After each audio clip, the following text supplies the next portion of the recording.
Hey YouTube, what's going on? It's your boy UAV Sports Freak 0201, and today we're going to talk playoffs. Let's get straight into it. So last night was an insane game between the Rockets and Spurs. If you didn't watch it, you was missing an amazing game, with the Spurs winning 110 to 107 in overtime. It came down to the last shot with Manu Ginobili blocking James Harden. Nothing but ball, no foul, clean block. Had to be there or had to watch it to know what I'm talking about. It was a great game. They took a 3-2 lead with it heading back to Houston for a Game 6. The Spurs can end them right here. The Spurs can put the Rockets and James Harden's season to rest in the next game. Hopefully that doesn't happen. Hopefully James Harden and his teammates can come up with a huge win in Houston and take it back to San Antonio. James Harden had a huge game, dropping a triple-double, 33 points, 10 rebounds, and 11 assists, but that still wasn't enough for the Rockets. They struggled all around. Aaron Gordon, whichever one plays for him, he only had 11 points. He was struggling really bad last night. Just a bunch of players was all for him, plus they didn't have Nene, but the Spurs didn't have Tony Parker. So, I guess you could say it was kind of even as much would say. But in overtime, Harden went 0 for 3, and he had one assist and 3 turnovers in overtime. In a 5-minute period, he had 3 turnovers. So, in overtime, he needs to be more of a clutch player, I'm guessing. Kawhi Leonard had an ankle injury and did not play in overtime as well. So they beat the Rockets in overtime without Kawhi Leonard. I'm not sure what time frame he got hurt, if it was in the third or fourth quarter. But I know it was an ankle injury, and they didn't even need him in overtime. Pretty crazy. They beat the Rockets without Tony Parker and Kawhi Leonard. Spurs can make a run, hopefully beating the Warriors.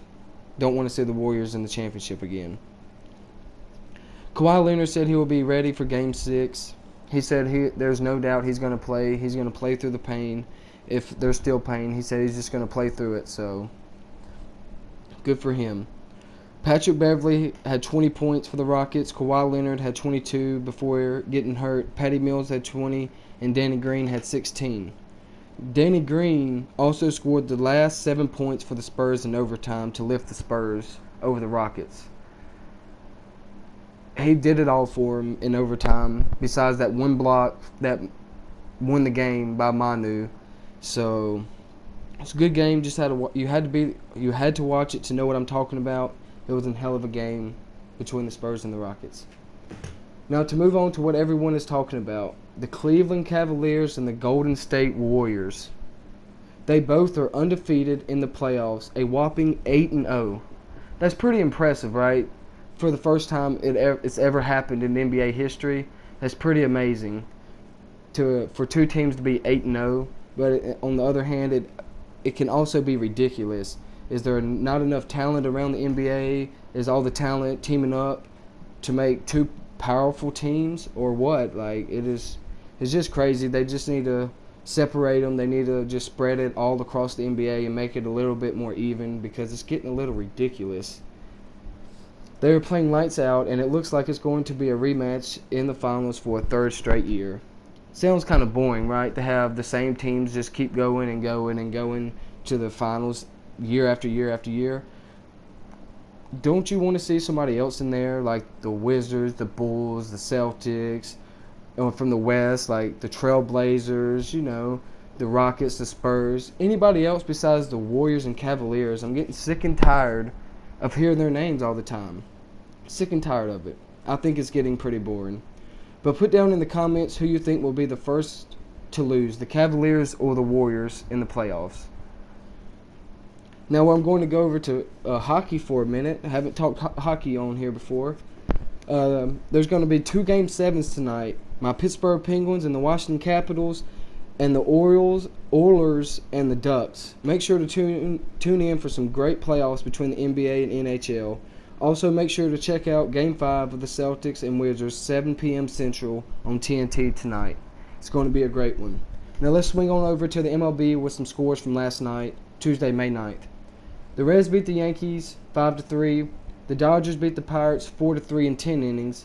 The Indians beat the Blue Jays 6-0.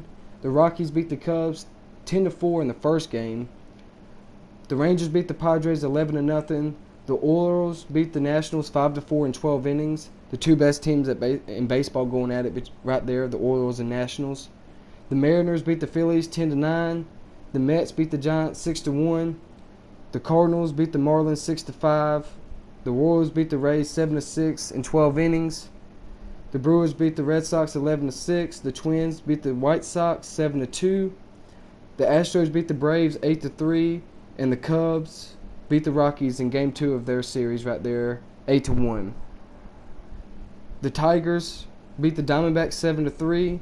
And the Angels beat the Athletics 7-3 as well.